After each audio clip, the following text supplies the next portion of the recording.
Welcome to the Grow My Cleaning Company podcast with your host, Mike Campion. If you are passionate about the cleaning industry, you are in the right place. Love what you hear? Spread the word and tell the cleaning world this is the place to be. Want more? Check out www.growmycleaningcompany.com for free online video trainings, free ebook downloads, free blog posts, and of course, all the podcast episodes. Everything you need to grow your cleaning company is at www.growmycleaningcompany.com. And now, on with the show. Welcome to the Grow My Cleaning Company podcast, where I coach owners of cleaning companies on anything and everything related to building and growing cleaning companies. If that's you and you're committed to growing your cleaning company, growmycleaningcompany.com. Go there, get everything you need to create the cleaning company you've always wanted. If you want to be a guest on the show, if you've got feedback or questions you'd like us to answer on the show, you can email our producer, Natalie, at nat@growmycleaningcompany.com, or just give us a call, 480-648-5149. You can apply to be on the show, leave a message, whatever you want. We are excited to hear from you. Today, we are chatting with Doug Gibbony from Classic American Steam. Classic American Steam serves the North Houston area with residential and commercial cleaning. If you want to reach out to Doug and his team, you get a hold of them at www.classicamericansteam.com. Doug, say hello to Cleaning Nation. Well, good morning, folks. Good to have you, my friend. So how did you wander into our little universe, my friend? I was checking a bunch of stuff out on YouTube, trying to do stuff myself the inexpensive way and learn from other people that have already done it before me. So, and you guys had an awesome show on there, and I decided I want to check it out, and I watched a whole bunch more, and I was like, I got to be a part of this. Yeah, we get a lot of that. Like, I don't know about you, but when I find a show I like on Netflix or something, I can't just watch one. I got to be an addict and watch like all 7 seasons. And we get a lot of people that wander in like that, where they get hooked by one thing, and then they're like, I've listened to every ridiculous show or, podcast or whatever you got going. So welcome to the family, my friend. Well, thank you. Well, before we start chatting about how we can help you, let's hear a little bit about where you at. How'd you get in the business? How many employees you have? Any partners? Tell us, give us a little background. Well, I got into the business a long time ago, actually kind of close to where you guys are at. I started doing air ducts and kitchen exhaust in Phoenix there in Scottsdale. And then that was right out of high school. And then went to the Navy, got out of there, moved to San Antonio, and started my first company, which was kitchen exhaust. And while doing that, they asked if we knew anybody that could clean carpet. Well, I had a friend that did do carpet, so I brought him in. And we took a $200 a night job into $400 or $500, and then because we were able to service a bunch more stuff, the more I learned about the carpet cleaning, I was like, man, this is a lot easier. I don't get grease in my face. Let me focus on this. And soon after that, I learned. I got certified in restoration, and all the way up to crime and trauma scene decontamination. And so there's probably nothing I haven't seen before. And this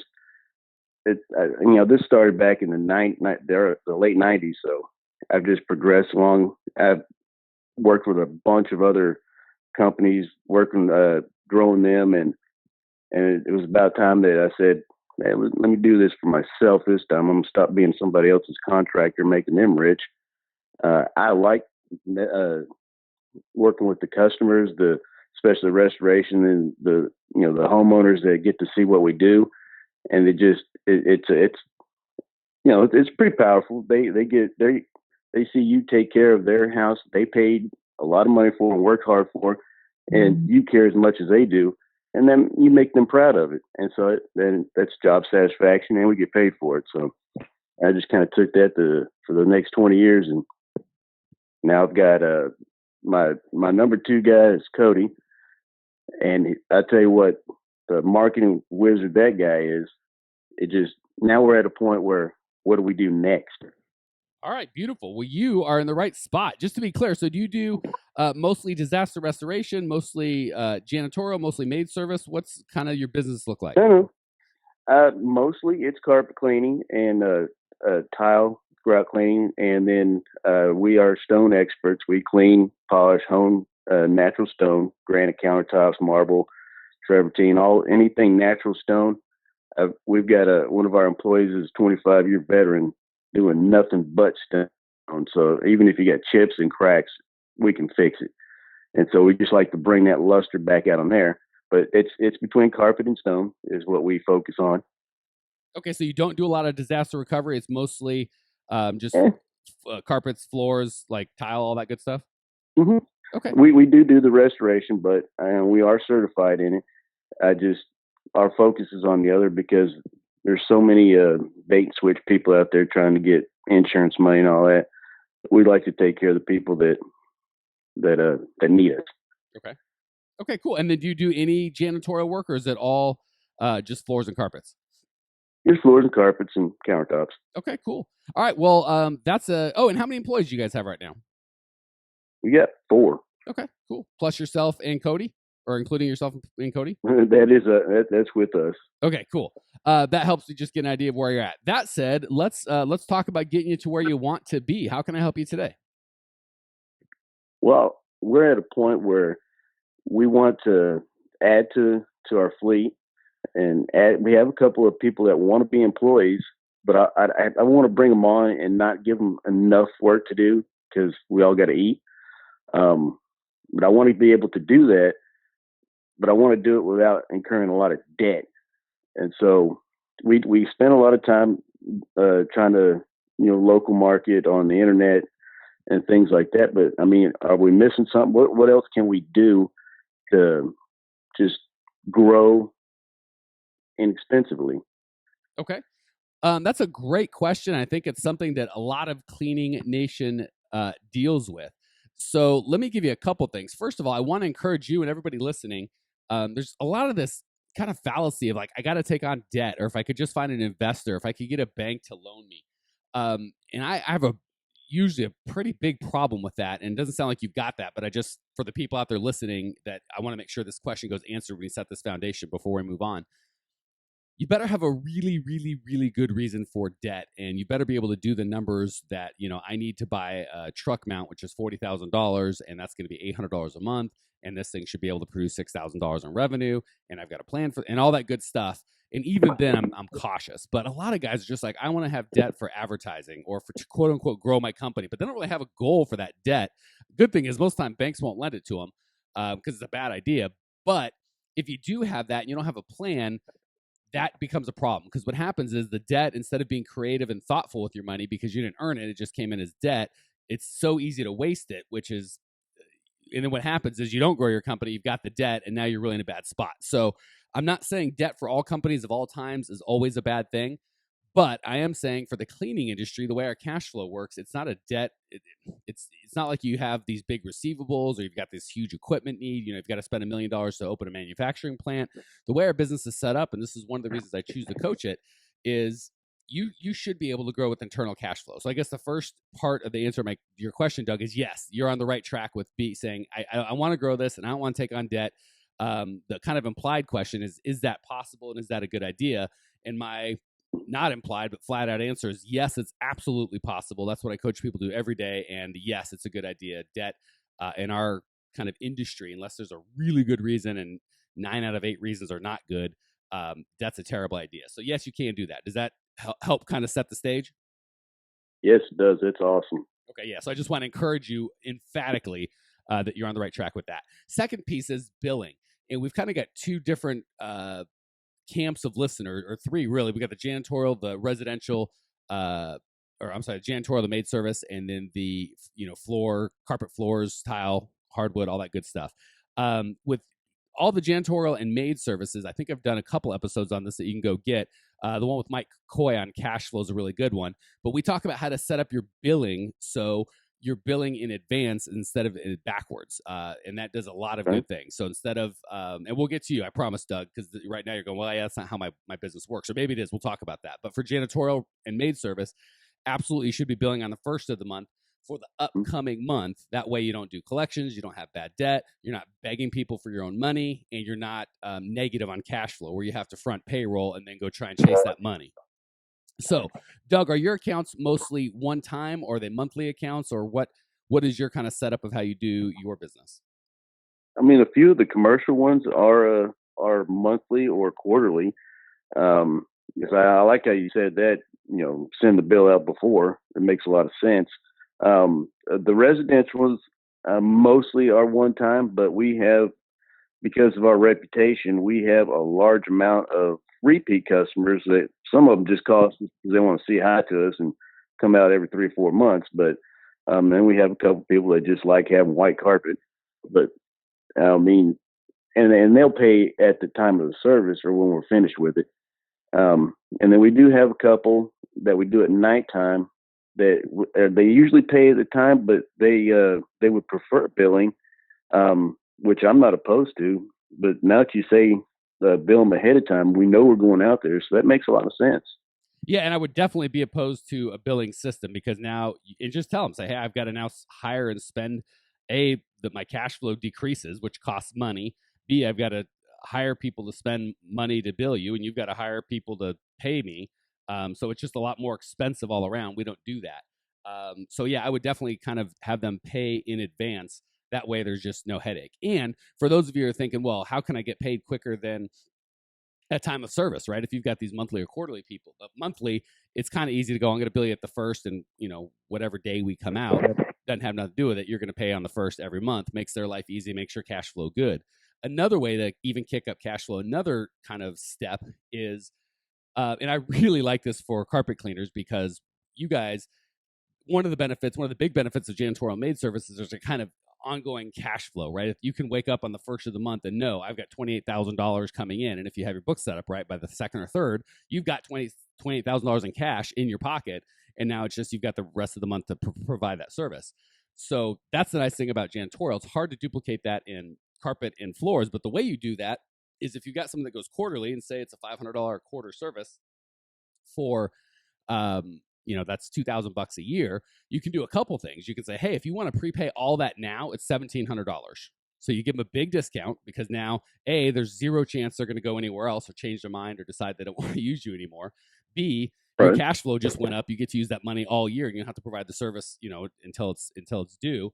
And C, there's zero billing headache, right? So that kind of is just a triple win. And for them, they love it. They save $300 instead of having to fool with paying you and calling you and scheduling all that stuff throughout the year. It's just handled. They write one $1,700 check, and they know that their floors are going to be great for the year, and they don't have to deal with that problem again. The second way you can do that is to do it monthly, where say, hey, instead of if it's a home or that amount is a bigger amount for them, you can say, hey, I wouldn't give a discount for this. Just say, hey, instead of trying to find $500 every quarter, why don't I just charge you $1,500 or $150 a month, so you don't have to do that or you don't have to worry about it. And then maybe we'll come out and then instead of saying just call us at will, create a program, an annual floor maintenance program where you prescribe the maintenance of those floors, and they can just pay monthly or in advance, and that way you don't have to keep selling them. Does that make sense? Is that helping at all?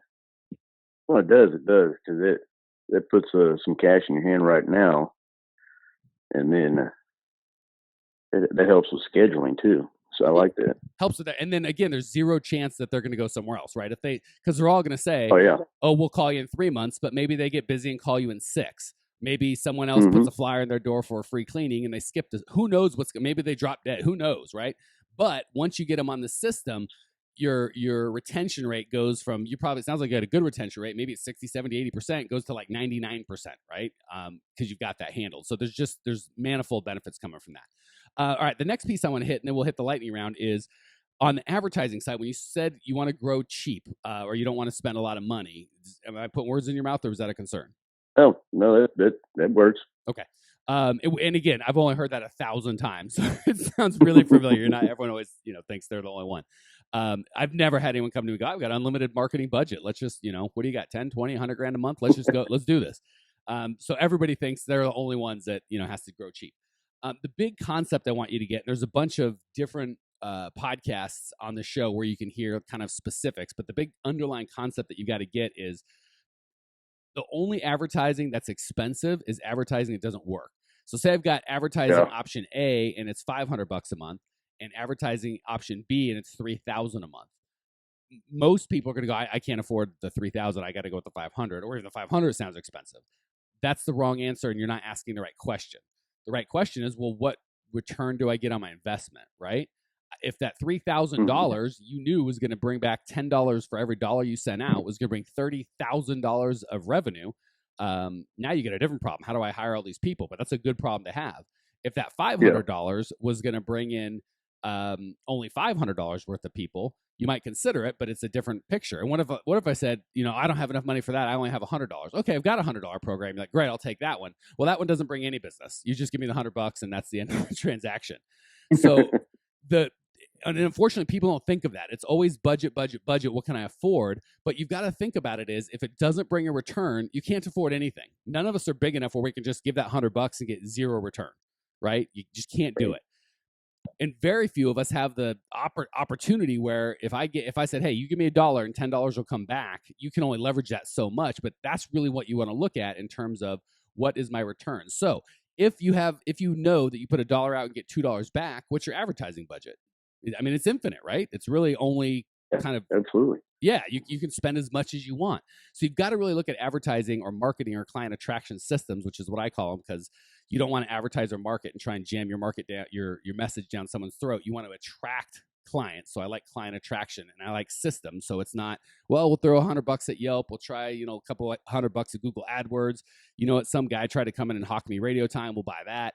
You've got to really have a plan and a system and a systematic way of kind of testing each of these advertising modules. And it all looks at return on investment. So the cash out is not, I'm not saying it doesn't matter at all. I'm saying it's like third or fourth in line of what's important. The biggest thing is what is my return on investment and what I feel most comfortable is going to get me a bigger return. And I'll spend that $3,000 that's going to bring me back $10,000 far quicker than I'll spend that $100 or I'm not getting anything back. Is that all kind of putting it together a little bit? It does. Okay, cool. So we've covered a ton. Any other questions or comments or thoughts or fears or concerns before we move on to the lightning round? It's pretty explanatory right there. Okay, well, I talk fast and these are recorded, so hopefully that's enough, my friend. Let's hit lightning round, brother. I'm going to give you 3 quick questions. This will be your opportunity to share with Cleaning Nation your experiences. Question number 1, what's the best piece of advice you've ever received? Just do it. Just do it. Okay, our good friends at Nike are now dispensing business advice, but it's okay. It's good advice. Question 2, what's the biggest mistake you made in the cleaning business that you can share with us so we can kind of save ourselves that headache? I would the best thing to not do is hire or partner up with somebody you don't trust or that you don't like. It's hard to explain, but watch out for your partners. I mean, you will get a good one. I mean, but 3 times before this, I failed because I chose a friend instead of somebody that I could count on, even if we got mad at each other. And anybody that has somebody that wants to be a partner with them, make sure you can deal with everything, even if y'all become mortal enemies. When y'all go to the office, y'all are going to be awesome together. Yeah, I can't encourage you. I can't encourage you enough on that. I'm going to take a second just because that's so important. I've seen so many, having been a business owner for 20 years, I sat on the board of Entrepreneurs Organization. I've been in a lot of forums and kind of private meetings where people have been talking about their deep, dark secrets and we kind of coach each other. And I would say fully a third of the problem, and this isn't in the cleaning business, this is just in business, but certainly apply to the cleaning business. A third of all problems are, I want to kill my partner wants to kill me, I can't get out of this. And the problem is the only time partners run into problems, there's only 2 times. One, when there's no money, people start doing really crazy things, right? When they get desperate, they can't pay their bills. Someone that you thought was as good as ever, all of a sudden is lying, cheating, and stealing. People just do crazy things when there's no money and they get panicked. The other time that they problems come up was there's a ton of money. All of a sudden, this little thing that you started is now a multi-million-dollar empire, and their family or lawyer, whoever's chirping in their ear, and you've got the same thing on your end, and all of a sudden people start getting real crazy. So the problem is the only time they work is when things kind of just go average, and you don't need a partner for things to go average. You can do that on your own. So I just want to encourage what Doug said. Fine advice. Don't step over that. Be very, very, very, very slow to take on a partner. Okay. That said, Doug, what's one idea Cleaning Nation can put into practice today before their head hits the pillow that will improve their lives and or their business? Well, one thing would be if your customers need you, and you're sitting in the chair and you got too busy. The guys are out there. You need to go do it yourself. Don't let the owner be too, I don't know, thinking he doesn't have to work anymore. I started cleaning by being a helper a long, long time ago, and now I'm at the point where I don't have to do any work. But if another customer needed me, I'm on the way, and I'll clean right next to all my guys, and I'm not afraid to get my hands dirty. And you just got to be able to what you saw a long time ago, keep that right there in your heart so that you'll keep going with it. And I think you'll find that it's a lot. Your business is more meaningful to you. You worked hard for it, and it's a part of you. So, keep going. Keep that. I guess that'd be about it. Okay, and I keep throwing my 2 cents in. I agree with about 80% of what you said, but I am not a fan of continuing to do the work in your business. Just if you've listened enough to the shows, you know what I mean. What's that? At the last point, I mean, you would rather make sure a customer was taken care of. So whatever you got to do, you get somebody else over there, whatever the case is. I mean, don't be. You just gotta. You make it happen. If something's happening, you make it happen.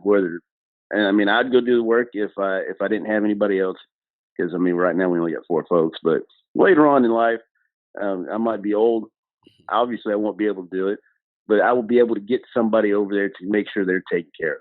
All right, yeah. I mean, you absolutely got to take care of customers, and certainly if you've given your word, you got to move mountains to make sure that happens. All right. Doug, I got to tell you, thank you so much for joining us. Thank you for sharing your passion and your desire to grow. I appreciate you. I know that Cleaning Nation appreciates you, as do all of your other floor care experts out there going, finally, we got another floor guy in there. If you want to check out Doug's show notes page and discover everything you need to grow your cleaning company, growmycleaningcompany.com. Leave your questions, your comments, your rude remarks. I will see you there. Congratulations! You are now 16% smarter. Still can't get enough cleaning goodness? Go to www.growmycleaningcompany.com for more of the good stuff. Ever want to be rich and famous? Owners of cleaning companies, as well as industry experts, can apply to be featured on the show by emailing our producer Natalie at support@growmycleaningcompany.com. Until then, don't miss out on all the latest cleaning industry lovin' at www.growmycleaningcompany.com. Check it out now.